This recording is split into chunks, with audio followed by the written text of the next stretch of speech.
Hi, I'm Coach Tracey Knight, and by now, you probably know that I specialize in helping people fix their broken and strained relationships at work, at home, and in the bedroom.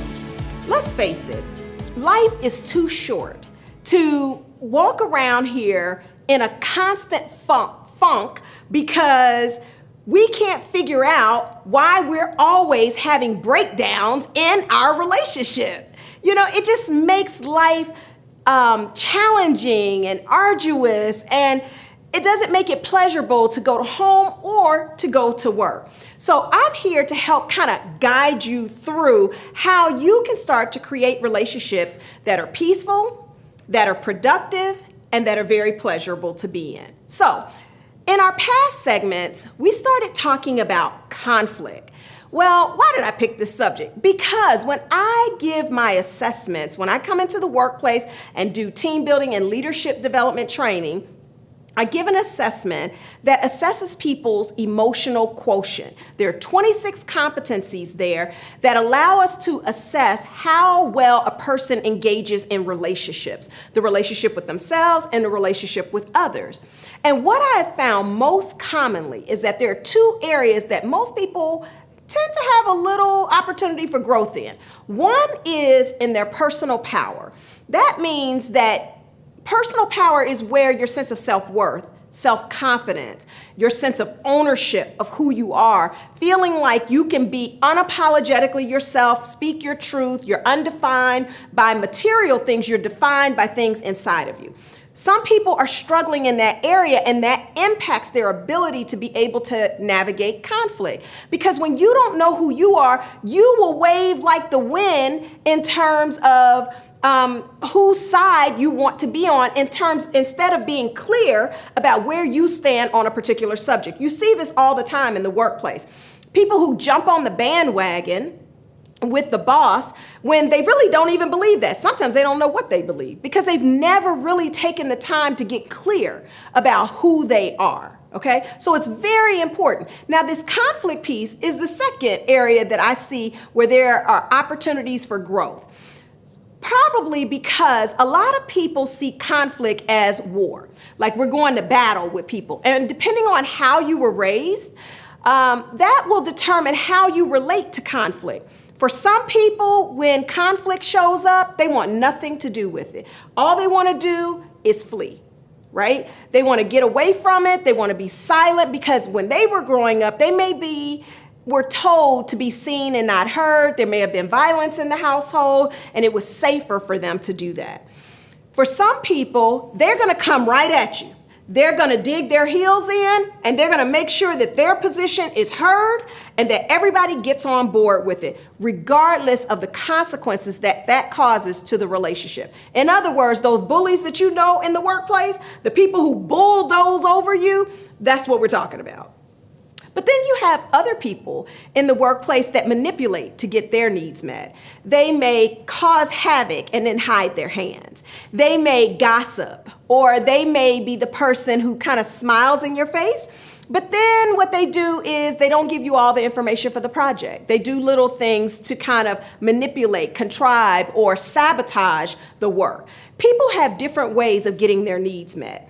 And one of the things is to feel safe. And sometimes conflict doesn't always make people feel like it is safe. So we're talking about conflict today and how to face it.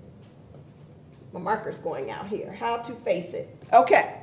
So in the past segments, we not only talked about what is conflict, why does it show up, and what resistance we have to that. But in another episode, we talked about the stages of conflict. So be sure to go back and check that out. Today, what I want to talk about are different conflict styles, okay? There are 5 conflict styles that I want to focus on. But before I do that, I do want to talk about one thing. Like, we are a whole person, right? We're not just what we see in the mirror. We actually have a spirit.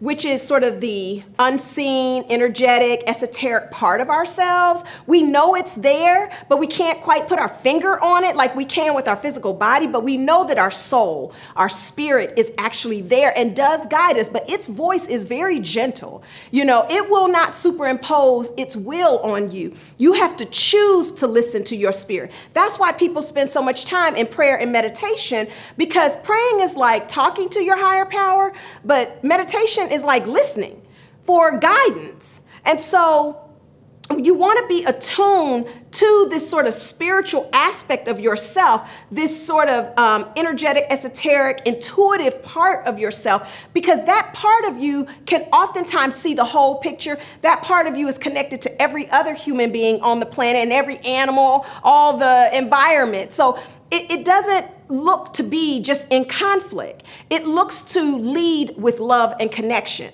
which is important.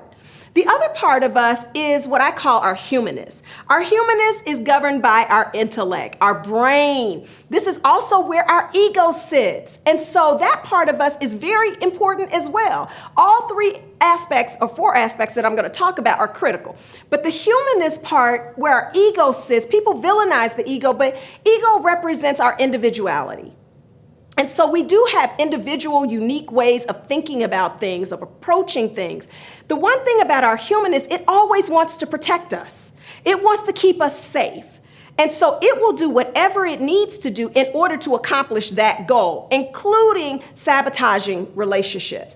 That is why when you get into conflict with other people, you find yourself sticking to your guns. It's not necessarily because you're right or you think you're right. A lot of times it's because you don't want to feel the harm of being quote unquote wrong or giving in to the other person or the other person being right. The ego will fight tooth and nail to make you feel safe. The next part I want to talk about is your heart. And the heart is the place where we have our feelings and we express emotionally, we emote energy, we express emotionally how we're feeling. This is where some of our triggers lie. This is where some of the trauma gets stored in the body. It is that place also where love is expressed. And so we want to be attuned to getting all three of those commanders on board, because all three of them can govern how this physical body moves in the world. So when you're in the workplace, I go in wanting to be in connection with people, because this game of life that we're playing is really about us being able to be our whole self, feeling inspired every single day that we go in, and being in connection with other people. I don't want to be in war with people. That's the sixth stage of conflict. And it costs me too much energy and too much time. So I really want to be in love with people. I want to be in connection with people. I want to be in synergy with people. But you can't do that if you can't get your soul, your ego, and your heart in alignment so that you can move on one accord. So I want to talk about these conflict styles, because you will see how sort of like your ego kind of shows up, how the feelings kind of show up when you are in conflict. So the first one I want to talk about is the authoritative conflict style. This is sort of like the competitor. This is the part of us, this is the personality type or the conflict style that is a competitor. They see people as a competitor and they are going to try to win. So that's one approach. I'm going to talk more about that in a moment. Then we have in the authoritative sort of competitor conflict style, the level of assertiveness is very high, right? So they're going to be very assertive, even to the point of being aggressive if they need to. But what they don't have is a lot of cooperation. That's what they're lacking in, okay? Then you have the avoider. I know that's not you. But for some people, they avoid conflict by all means, right? And so the avoider has very low assertiveness, and they also have very low cooperation, because when you're in avoidance, that means you're in denial. That means that you're not dealing with it. That means you're turning away, you're fleeing. You're not going to deal with it at all. You might even take your ball and go home, right? And so avoidance doesn't require a whole bunch other than for you to exit out. And that exit out could be mentally, like you show up every day, but you are presently absent, right, in the position. So it doesn't require a whole lot from you. Again, low cooperation, and low assertiveness. Then I wanted to talk to you about the smoother, right? That smoother conflict style is the one where it's great cooperation. When I do a lot of training in the nonprofit sector, because the people who are drawn to the nonprofit sector want to heal, want to help humanity in one way or another. So you'll find a lot of them being smoothers, and they will give until they are completely empty. That's because this style of conflict is all about cooperation, but very little assertiveness. They will try to avoid the assertive part of it because they see it as being too aggressive and they don't want to hurt people's feelings, okay? The next one is compromise. Now, we talk a lot about compromise, and compromise can go a long way, and sometimes you need compromise. But that is not the highest level of navigating conflict. Compromise means that it really is a lose-lose because you're really going to give up something and the other person is going to give up something. You know, compared to the authoritative style, in the authoritative style, I'm going to win and you're going to lose, period, okay? In the avoider style, that's pretty much going to be a lose. That's going to be a lose-lose all around, right? And then in the smoothing, I'm going to lose and you're going to win because I want to make sure you feel good. Well, when you're in compromise, we're getting closer to a win-win, but you really are giving up something. Now, it's okay to give up something if it doesn't mean that much to you, because not all situations mean I need to go to the mat on it, because some stuff I really just don't care about, right? So if the other person cares a lot about it, it's okay for me to give up on a certain dynamic, decision, variable, because it means something to them, but it doesn't mean as much to me, okay? So that's when compromise can actually work. But what we really want to play for is something called problem solving. And that's where we work in collaboration with the other person to come to a win-win resolution. Yes, it takes more time and energy, but it's also what helps to build sustainable relationships. So I want to do a quick snapshot on each of those personality or conflict styles to kind of give you a little bit more insight. And if you're interested in sort of taking an assessment to see what your conflict style is, DM me and we can get that done for you, right? So the avoider, we talked about the avoider and how the avoider kind of pretends that there's nothing wrong. They may also stonewall, and they a lot of times will completely shut down. Now, there's some pros to being avoidance. Now, here's the thing. All of these conflict styles, they all work. And there's an appropriate time to use all of them. What I'm talking about here right now is we will have a dominant style. We all have the ability to use avoidance. Sometimes we need to use avoidance. But if avoidance is your dominant style, you may be letting a lot of crucial conversations go unaddressed. That means slowly, underneath the carpet, you're breaking the relationship, okay? So, avoidance, pros and cons. It's easy to do, requires no special effort at communicating. The con is if you use this continually, resentment may build up, and it can also be very hard on your self-esteem. That is just the reality of it. But the way we use avoidance is, for example, maybe the timing is not right to have the conversation. Maybe the conversation, we're in a group of people, and we need to wait until me and the other person are in a quiet room together, opposed to addressing it in front of a whole group. So we avoid it until the timing is right. So that's when avoidance can actually work for us, but it's not something that I would use readily every single day as my conflict style, okay? Competitor. The competitor is all about, I'm gonna win and you're gonna lose. So this person tends to like stand their ground. Winning is more important than anything. And so what you will see a lot of times is a one-up. And that one-up is, I'm going to get the upper hand. And the person is really less concerned about resolution and more about feeling like they have power over the other person. Now, that authoritative style does work. And there is a time where we do need to be more authoritative when we are in conflict. An example might be when COVID happened and everybody had to go home, somebody needed to be in charge to say, we are going to do this. Because in an authoritative approach, it works for the short term when you need to get to a quick resolution.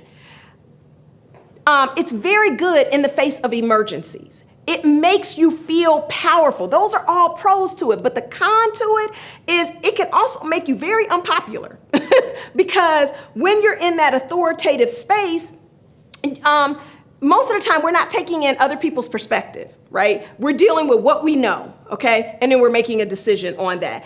And it leaves you nowhere to go. Once you played that hand, there's no place to go from there.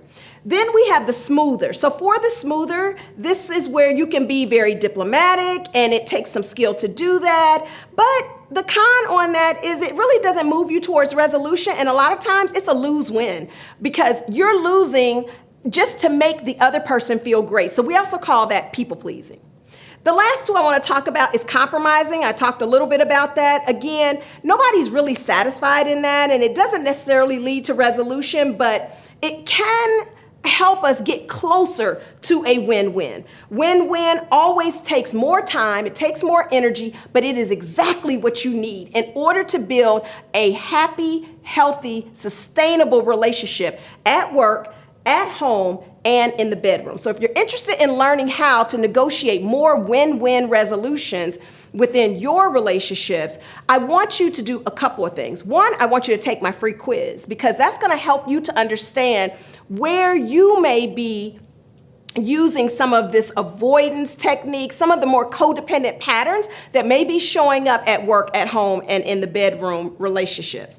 And then what I want you to do is just DM me so that we can jump on a call and then kind of figure out what would be the next natural step for you to begin to create relationships that feel like you are winning without breaking the relationship. I'm Coach Tracey Knight. I want to thank you for tuning in today. And I want to ask you to, one, subscribe to the YouTube channel because it's a ton of free content on here that can help you get your whole life. Secondly, I want to ask you to like us, tag us, and share us with other people who might really need this information. And then finally, I want to remind you that today is the day that we begin to take back, transform, and win at the game called life. I'll be back again with you soon.